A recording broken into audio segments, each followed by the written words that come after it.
Welcome Wii fans. As we know, this brilliant console sold the highest amount of units at the battle of the 7th generation console wars, thus making it so accessible and affordable to pick up these days.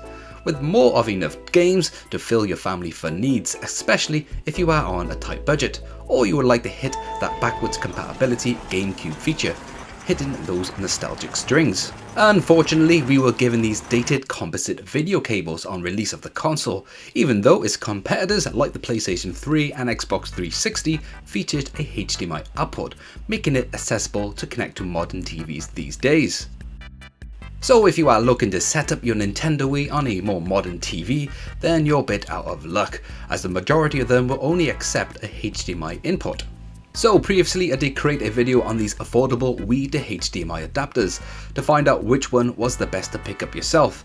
I also went through the different types of video outputs and settings to what we can currently get for the best picture out of this console to make it look crisp and clear onto your HDTVs in an affordable, simple plug and play way. So by all means check out that video if you haven't already.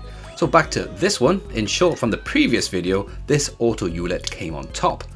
And with some great support from you lot in that video, I had some recommended adapters, advised multiple times, one of them being the Electron Shepherd and the Hyperkin HDMI, but I was also contacted by a manufacturer of the latest revision of one of these Bitfunx adapters. So let's compare these new entries to the battle of the best HDMI adapters for the Nintendo Wii. Be sure to hit that like and subscribe button to support this type of content and help my channel grow.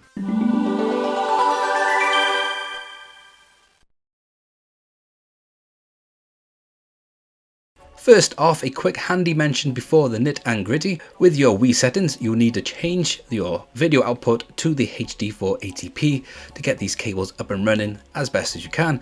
And just in my own preference, I like to activate the widescreen mode. Remember, you are getting a low resolution progressive video out of this console with a 480p resolution, especially when you compare it with devices like these days getting a high 4K. If your TV cannot accept lower end resolutions, then you may need to get yourself a upscaler to boost that up to 720p or 1440p with one of these M Classics, for example. That is a rare occurrence, as a lot of TVs will accept a 480p signal. And lastly, all these adapters are not compatible with the awful idea of that Wii Mini that came out. Anyway, so first up is the Hyperkin HD, which is a kinda well-known brand in the budget gaming market, mostly for its Retron consoles. Starting with this lengthy 7-foot cable and a high def. Like most of these adapters though, they will just have a straight pass-through video resolution. With a mention of having a full 480p output and crisp audio quality, well, we'll be the judge of that. The packaging is on the higher end of scale. I'm very impressed so far. I do enjoy their motto of keeping retro modern, a very nice touch indeed. So what do we have all together? We got the all-in-one built-in adapter, a fancy looking Hyperkin sticker with a lovely touch of a thank you card. I do enjoy these little touches. And yes, this is a pretty lengthy cable both ways of the connection. A decent thick rubber coating around the cable ensuring good shielding and jacketing around the cable, which is what we want to see. The plastic built around the analog to digital converter board is a solid experience ensuring quality with a power LED. Personally, I am not a fan of these built-in all-in-ones, as I like to choose my own HDMI cable or even utilizing an upscaler adapter direct from the adapter. But let's fire this up. So first impressions is that yes, this is a decent picture that you could happily work with, but with my experience here, I did find that the aspect ratio is slightly squished, forcing the 16:9 ratio to a 4:3. Looking deeper into the picture, overall it does have a darker tone, but the color balance seems pretty great. A zoom into the darker area, and good news, I'm experiencing zero noise interface. A quick look now at the previous favorite auto ULED adapter. The 16:9 ratio is more accurate and the brightness levels is tuned up and looking more accurate. Here is a side-by-side comparison with the auto ULED on the right and the Hyperkin on the left. Remember to get this streaming on HD and have it full screen to get a better understanding.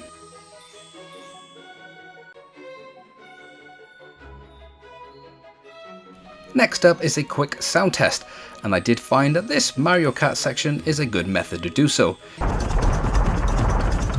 Here you will notice in my sound and the video capture card that the sound is just on the brink of peaking, causing some minor distortion. You may not notice this in the video, but it is definitely not as bad as these cheaper ones that have experienced crackling noises.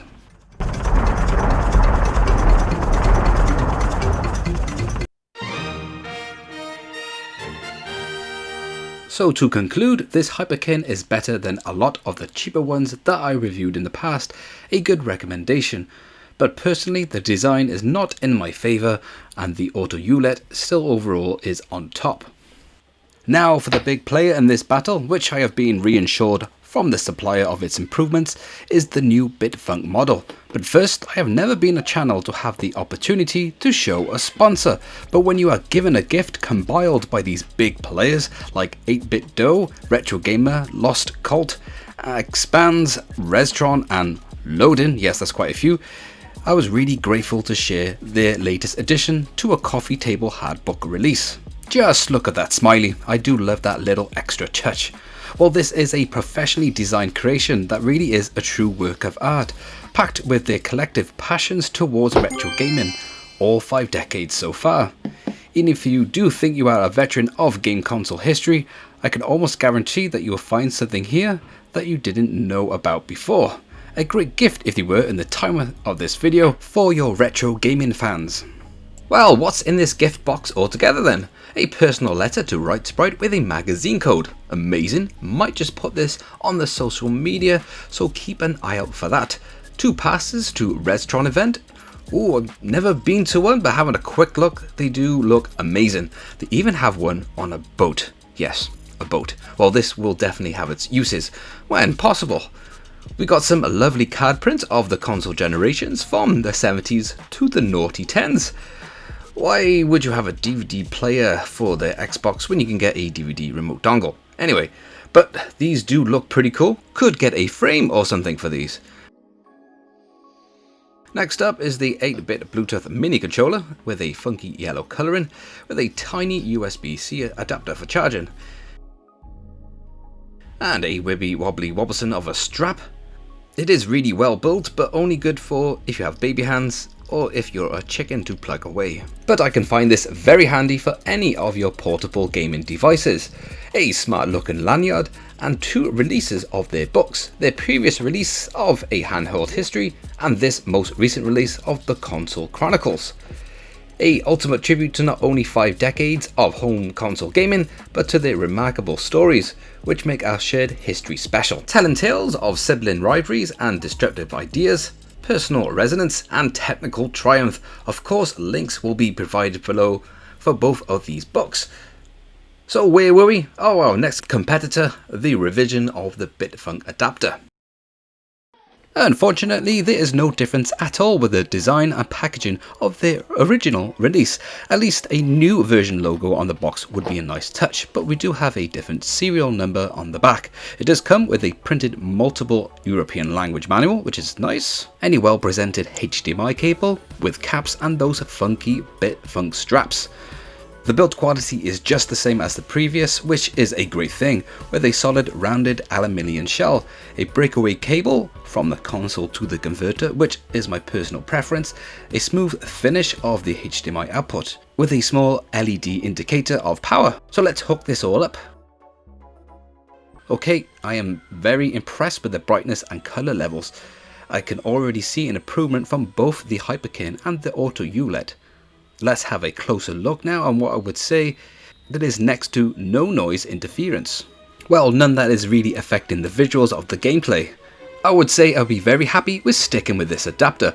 Coming up is another look of the previous best one so far, which was the Auto ULED.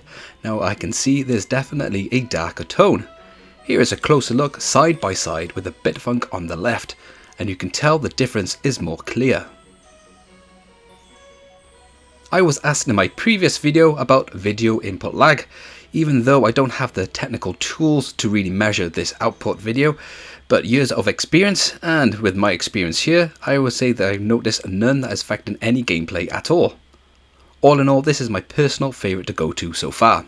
Last but not least is the Electron Shepherd, in which I was asked multiple times in my previous video, but I was not a fan of the original £20 shipping on top of purchasing the adapter, but there was a recent sale bringing it down to just £10, so I managed to snap this up just for this video. First off, I'm not a fan of the packaging. It's pretty simple, a basic job here. We got no HDMI cable included. A simple plastic build that has a slight unensuring slight rattle sound, and mine had the HDMI connectivity slightly proceeding outwards. When connecting this to the console, it does have a slight firm connection, making it a slight struggle to get back out, but nothing too major that could cause any much damage. But I have to give credit where it is due. Apparently, this is assembled by one dude from across the pond in California and has only recently started to make his creations in 2021 and sourcing his materials from the States. Definitely a company I'll be keeping a close eye on for any further developments. So let's get this all hooked up. And this also has some great results, in which is on the same par to me visually as the Bitfunk I just recently shown. Just literally the same. A closer look into the dark area for any noise interference, and again there is next to none, just like the Bitfunk. A quick sound test on this part of this game, and again there is no distortion here, just like the Bitfunk. A quick video output lag test. I have not noticed any that are spoiling any gameplay. Well, in my honest opinion, it is a toss-up from these two, and personally with a better design and better build quality, I am gonna go for the new revision of the Bitfunk. So now that we've got a simple plug and play solution with a decent quality coming out, let's pair this now with the M Classic and then chain that to the PhotoFast HDMI adapter to get a quality that is upscaled then to 4K. Then with my TV settings, I will stretch the output image to hide the video information borders so that we can only get the rendered image shown on our TV. But before I show you the results, here again is an example of a straight pass through of the worst adapter that is on this review, the Hyperkin. And again, now with this new Bitfunk with a 480p output, I will marry this then with the M Classic that adds anti-aliasing and upscales the image to 1440p. Then marry that again like some weird three-way going on with the PhotoFast that will then bump up that image to 4K, with that TV stretching with the rendered image just to fill the screen. And here we have it. A better job done here than if you were to play your Wii games on a Wii U with this not so great built-in upscaler, but please take note that this video gameplay is only captured in 1440p due to the limitations of my current capture card to ensure 60 FPS capture. And what you are seeing, if you are even streaming this at 4K, is video captured and exported then uploaded to YouTube, so you are seeing somewhat of the quality being lost due to this conversion. But what I am experiencing with my own TV setup has given this retro console a new lease of life, and that satisfaction of my gaming needs not really push for the HD port on say on a current console. Well, still be nice, but this is doing such a great job. Well, thanks for watching, and I'd love to hear your comments in the section below, and if you like this video, hit that button and that subscribe for more creative content like this, and I'll catch you lot on my next video.